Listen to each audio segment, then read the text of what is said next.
Everyone, welcome back to my channel. इस lecture में आप फिनिश करेंगे द कॉन्स्टिट्यूशनल फ्रेमवर्क। किस चीज़ का? वो है the historical background, that is the company rule and the crown rule. जो हमारा इंडियन संविधान है उसका एक हिस्टोरिकल बैकग्राउंड है कि वो कैसे बना। वो दो पार्ट्स में डिवाइडेड है, जैसे कि पहला है कंपनी रूल एंड दूसरा है द क्राउन रूल। तो इस वीडियो में हम उन पर लाइट डालने वाले हैं। So let's begin without any further delay. तो सबसे पहले हम बात करते हैं the background of the Indian constitution. इस पूरे वीडियो में हम जानेंगे कि इंडियन कॉन्स्टिट्यूशन कैसे प्ले में आया, उसके क्या क्या फैक्टर्स रिस्पॉन्सिबल थे। तो जब हम बैकग्राउंड की बात करते हैं, हिस्टोरिकल बैकग्राउंड की, तो स्टार्ट होता है establishment of the East India Company in India. आप ईस्ट इंडिया कंपनी के बारे में जानते हैं, that is the British East India Company in India led to the formation of the Indian constitution. Now जो ब्रिटिश ईस्ट इंडिया कंपनी थी उसके जो रूलर्स थे, that is the British rulers, started it before the India got its independence. India को कब independence मिली थी उससे पहले ही इंडियन कॉन्स्टिट्यूशन बनना स्टार्ट हो गया था। The Britishers came to India in 1608 as traders. अब इसका क्रोनोलॉजी हमें याद करना बहुत इंपॉर्टेंट हो जाता है। I will tell you how to learn it. So सबसे पहले आता है 1600। अब ब्रिटिशर्स इंडिया में क्यों आए और कैसे आए? तो कैसे आए वो? The Britishers came to India in 1608। वो 1608 में इंडिया में आए थे as the form of traders. किसके फॉर्म में? आप कहीं भी जाते हैं तो किसी फॉर्म में जाते हैं। आप स्कूल में जाते हैं तो एज अ टीचर जाते हैं, तो आप इंडिया में आए हैं तो एज अ ट्रेडर आए हैं in the form of east India company which had the exclusive right of trading in India. अब उनको ट्रेडिंग का राइट किसने दिया? चार्टर ने दिया। वो चार्टर किसने दिया था? Queen Elizabeth one, that is वो वहाँ की महारानी थी, क्वीन एलिजाबेथ। तो 1600 में क्वीन एलिजाबेथ ने ब्रिटिश ईस्ट इंडिया कंपनी के ट्रेडर्स को चार्टर दिया था। चार्टर को क्या बोलते हैं? Permission to trade. Permission to trade, आपको ट्रेड करने की परमिशन दी जा रही है। कहाँ पे? इंडिया में। तो 1600 में उनको चार्टर मिला एंड देन 1608 में वो इंडिया में आए और उन्होंने ट्रेडिंग स्टार्ट करी। फिर उसके बाद 1765 में they got the Deewani rights. Now what is the meaning of Diwani? Diwani एक मुगल टर्म है। दीवानी का मतलब होता है right over the revenue and civil justice. उस टाइम पे क्रिमिनल जस्टिस इसमें इन्वॉल्व नहीं था, ओनली सिविल जस्टिस था। बट हमको उससे लेना देना नहीं है क्योंकि ब्रिटिशर्स को उससे लेना देना नहीं था। ब्रिटिशर्स को सिर्फ रेवेन्यू पे अपनी कमांड जमानी थी, टैक्स पे अपनी कमांड जमानी थी। 1857 में हम सेपॉय म्यूटिनी के वेक आफ्टर को देखते हैं और उससे भी बहुत कॉन्सिक्वेंसेस फ़र्क पड़ता है। The East India Company in India had the exclusive right of trading in India under the charter given by queen Elizabeth one in 1600। अभी आपको समझ आ गया है? तो ये कहाँ से स्टार्ट होता है journey? The journey begin from 1600। Okay, 1600 में क्या हुआ था? क्वीन एलिजाबेथ ने चार्टर इंट्रोड्यूस किया था कि आपके पास एक्सक्लूसिव राइट है ट्रेडिंग का in India, that is the East India Company had the right to trade in India. In 1608 वो इंडिया के अंदर आए। फिर 1705 में उनको दीवानी मिला, दीवानी राइट्स। अभी हम देखेंगे, आप बताएंगे कौन सा मुगल एम्पर था जिसके टाइम पे उनको ये दीवानी राइट्स मिला। उसके बाद 1857 sepoy mutiny, that is sepoy mutiny को हम फर्स्ट वॉर ऑफ इंडिपेंडेंस भी कहते हैं। Now in 1765 the company obtained the Deewani rights, that is a right over the revenue and civil justice. Revenue का मतलब क्या होता है? जितनी भी रिलेटेड किसी स्टेट में, कंट्री में टैक्स से रिलेटेड कोई भी चीज़ होती है हम उसको रेवेन्यू बोलते हैं। तो अगर किसी का भी रेवेन्यू पर कमांड है तो वो पावरफुल बन जाता है। तो इंडिया में वो आए तो थे एज अ ट्रेडर, बट धीरे धीरे उन्होंने अपनी टेरिटोरियल पावर भी जमानी स्टार्ट कर दी। टेरिटोरियल पावर मतलब अगर आपके पास political, civil, social, economic right है तो आप वहाँ पे टेरिटोरियल पावर इस्टेब्लिश कर सकते हैं, आप अपना करियर स्टार्ट कर सकते हैं।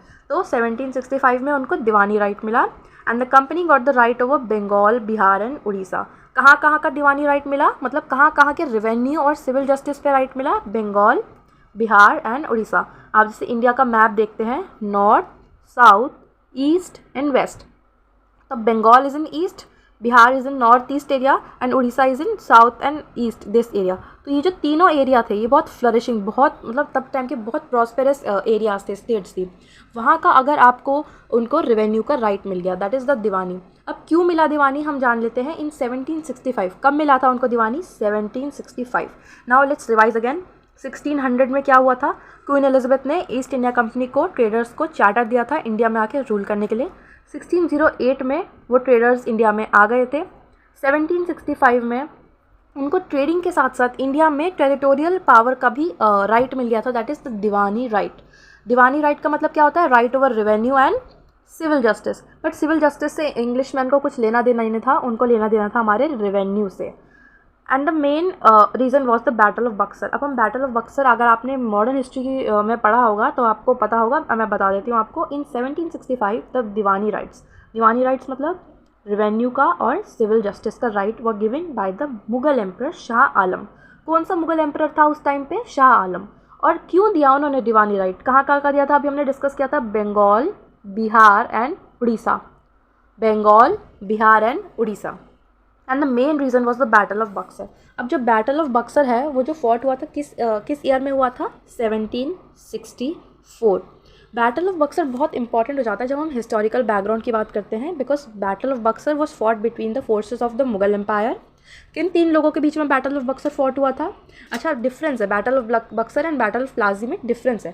बैटल ऑफ बक्सर किसके बीच में फाइट हुआ था? शाह आलम एंड मीर कासिम एंड शुजा-उद-दौला, इन 3 लोगों के बीच में versus the British power, that is the East India company. तो 2 फोर्सेस के बीच में बैटल हुआ था, बैटल ऑफ बक्सर, और उसका क्या आउटकम था? ब्रिटिशर्स जीत गए थे और मुगल हार गए थे। So at this point in Indian history it was मतलब changing point in Indian history. It mark the beginning of the British rule in India and the Mughals were decisively defeated. तो battle of Buxar में क्या हुआ था? Shah Alam, that is the Mughal emperor of that time, Mir Qasim and the Shuja ud Daula versus the East India Company, ये हुआ था battle of Buxar. इसमें east India company जीत गए थे और जो मुगल्स थे वो डिसिसिवली हार गए थे। तो it begins the beginning of the British rule in India, उससे हमारा ब्रिटिश रूल स्टार्ट होता है। And the Mughal emperor Shah Alam granted Diwani, उसका क्या आउटकम था? ब्रिटिशर्स जीत गए थे तो उनके बीच में ट्रीटी साइन हुई थी। क्या ट्रीटी साइन हुई थी? Treaty is the agreement of 2 Nations और 2 स्टेट्स और 2 ऑर्गेनाइजेशन। जैसे कुछ रिवॉर्ड होता है ना बैटल के बाद कि आपका क्या क्या आउटकम है, क्या एम है आपका बैटल का। तो उसके बाद क्या हुआ था? जो दीवानी थी, शाह आलम ने दीवानी किसको दी थी फिर? ईस्ट इंडिया कंपनी को। So after the Mughal emperor Shah Alam he granted diwani to the company after the victory in the battle of Buxar 1764। In 1858 in the wake of the sepoy mutiny. अब ये बहुत सारे फैक्टर्स हैं जिससे इंडिपेंडेंस हमको मिला और हमको पता चला कि what was the main aim of the British East India Company in India. तो 1857 में क्या हुआ था? Battle of, that is a sepoy mutiny, it is also known as the first war of independence. 1858 में 1 साल के बाद in the wake of the sepoy mutiny, उसको हम सेपॉय म्यूटिनी भी बोलते हैं और उसको हम फर्स्ट वॉर ऑफ इंडिपेंडेंस भी बोलते हैं, क्योंकि आपने अगर 1857 का रिवोल्ट पढ़ा होगा तो उसमें बहुत सारे रिलीजियस सेंटिमेंट्स को इंडियन सोल्जर्स के हर्ट किया था। दैट इज़ उसमें हिंदू सोल्जर्स थे एंड मुस्लिम सोल्जर्स थे। तो जो उनके one of the main reason I am going to tell you is जो एनफील्ड राइफल थी, मतलब जो सोल्जर्स थे वो जो गन होती है, the name was Enfield rifle, उसको जब अपने माउथ से खोलते हैं तो वहाँ पे एक कार्टेज होती है, उस कार्टेज को उनको अपने माउथ से खोलना होता है। तो जब वो अपने माउथ से खोलते हैं वहाँ पे ना ग्रीस होती है, आप ग्रीस समझते हैं। तो there was a rumour spread in that area, जहाँ से वो मेरठ से battle of sepoy mutiny Meerut से स्टार्ट हुआ था। तो वहाँ पे एक र्यूमर फैला था कि ये जो ग्रीस है जिसको कार्टेज को सिपॉयज़ को माउथ से खोलना पड़ रहा है उसमें काऊ का फैट है और पिग का फैट है। तो इससे जो हिंदू और मुस्लिम सोल्जर्स हैं वो बहुत ज़्यादा परेशान हो गए थे। क्यों? क्योंकि जो काऊ है वो इंडियन सिपॉयज़ के लिए एक रिलीजियस एनिमल है हिंदू सिपॉयज़ के लिए, और जो पिग है वो माना जाता है एज अ टैबू इन मुस्लिम। तो ये दोनों cow and pig Hindu and Muslim soldiers के लिए मतलब बहुत परेशानी वाली बात हो गई कि ये ऐसा क्यों हो रहा है, उनके रिलीजियस सेंटिमेंट्स को हर्ट किया गया। उसके बाद जो सब्सिडियरी अलायंस था लॉर्ड वेलेस्ली ने जो इम्प्लीमेंट किया था, जो जागीरदारी क्राइसिस हो रहा था, जो रेवेन्यू बढ़ता जा रहा था, वो फार्मर्स से रेवेन्यू लेते जा रहे थे पीजेंट से और उनको एक्सप्लॉइट करते जा रहे थे। तो ये बहुत सारे रीज़न थे। एंड जो battle of first war of independence है वो कहाँ से स्टार्ट हुआ था? मेरठ से। उसके बहुत सारे फेलियर के कॉजेज़ भी हैं, जैसे कि वो पूरे इंडिया में नहीं फैला था, वो सिर्फ एक पर्टिकुलर एरिया में फैला था। वो ज़्यादा ईस्ट में भी नहीं था, वेस्ट में भी नहीं था, वो सिर्फ नॉर्थ के कुछ नॉर्थ बीच वाले सेंट्रल एरिया में था, जैसे Delhi, Agra, Mathura and Meerut. And only जो लोग इफेक्ट हो रहे थे जैसे कि पीजेंट्स थे, ज़मींदार से, सिर्फ उन्होंने पार्टिसिपेट किया था, ऑल राउंड पार्टिसिपेशन नहीं था। सो इन 1858 in the wake of the sepoy mutiny, अब आपको पता चल गया वेक ऑफ द सिपॉय म्यूटिनी, ये सब जो हो रहा था, पॉलिटिकल टर्मोइल चल रहा था पूरी कंट्री में। The British crown assume direct responsibility for the government in India and hence the company rule ended. इसका क्या मतलब है? अभी आपको बताया हिस्टोरिकल बैकग्राउंड 2 पार्ट्स में डिवाइडेड है।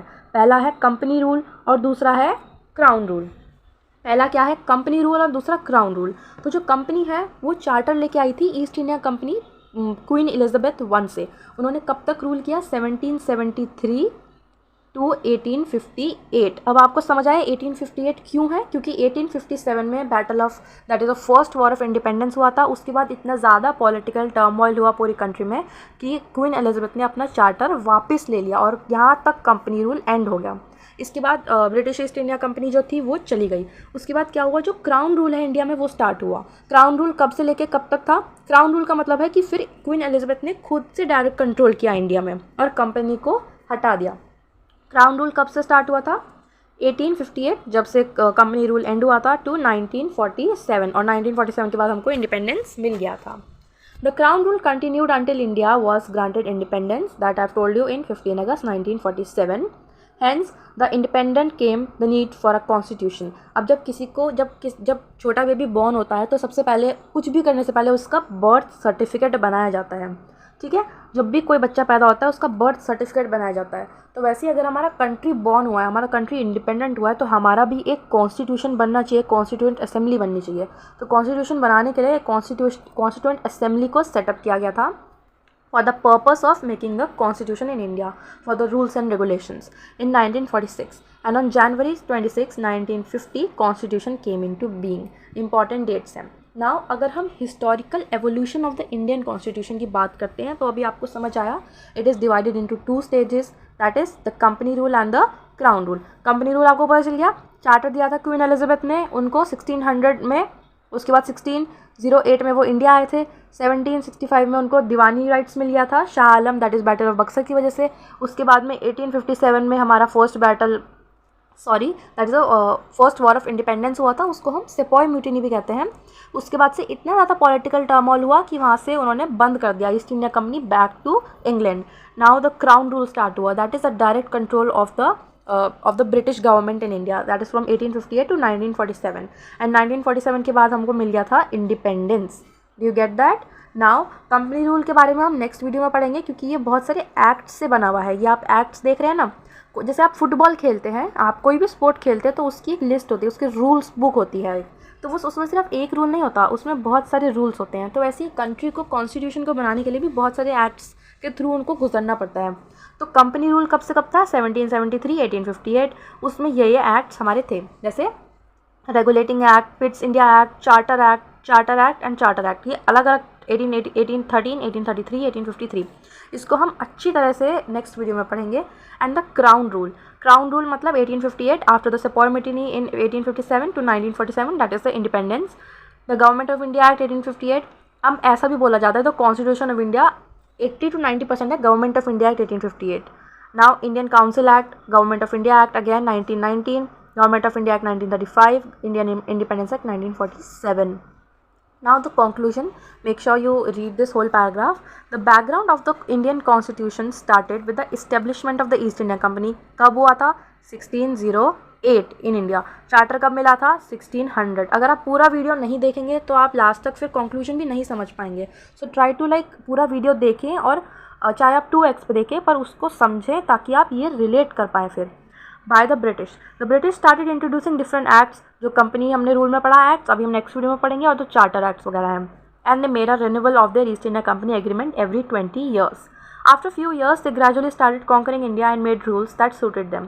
अच्छा, जब पहले ईस्ट इंडिया कंपनी इंडिया में आई थी तो वो कुछ टेन्योर लेके आई थी, मतलब कि हम सिर्फ इतने ईयर्स रूल करेंगे 10 years या कुछ, बट उसके बाद वो अनलिमिटेड टाइम हो गया था, मतलब आप कब तक भी रूल कर सकते हैं।